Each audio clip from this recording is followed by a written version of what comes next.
Hello everyone. তো তোমরা দেখতে পাচ্ছ আমার হাতের মধ্যে একটা দুধের কৌটা আছে। দুধের কৌটার ভিতরে হচ্ছে এখানে 2 লিটার দুধ আছে। তো আজকে পাখির দুধ দেওয়া হবে।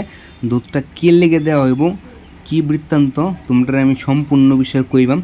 আর দেখো দুধের যে দুধ দেওয়ার যে জল দেওয়ার যে টিঙ্কাটি এটিকে আগে থেকে কিন্তু পরিষ্কার করে খালি খালি করে উল্টা করে রেখে দিচ্ছে, কারণ দুধটা দেওয়ার সাথে সাথে যেন সম্পূর্ণ দুধ খায় নেই। তো আমি এখানে একটা বড় হান্ডির মধ্যে 20 লিটার জল নিয়ে নিলাম। এই 20 লিটার জলের মধ্যে 2 লিটার দুধ কিন্তু মিক্সড করে নিছি। তো আমি এখন আবার জল দেওয়া শুরু করে দিছি।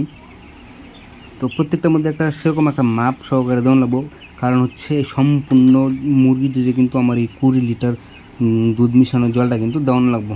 যে কারণে একটা আইডিয়া করে, হাতের আইডিয়া করে একটা মাপ নিয়ে আমি প্রত্যেকটা ডিঙ্কারে কিন্তু এক ছোটো কৌটাটা দিয়ে এক কৌটা করে দিতেছিলাম।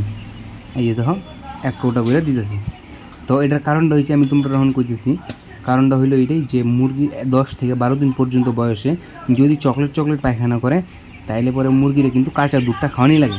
কাঁচা দুধটা খাওয়াইলে পরে লিভারটা ঠিক হয়ে যায়, ঠিক আছে। আর মুরগির মানে ওয়েটও ভালো হয়, মানে মেন কথা হচ্ছে লিভারটা ভালো থাকে।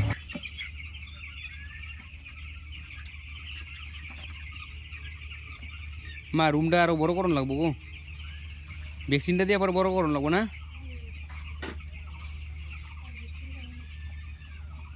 তো গাইস এই আর কি, এই আছেন আজকের ভিডিও। চলো আজকের ভিডিওটা এনে শেষ করতেছি। সবাই ভালো থেকো, লাইক কমেন্ট অ্যান্ড সাবস্ক্রাইব করে দিও।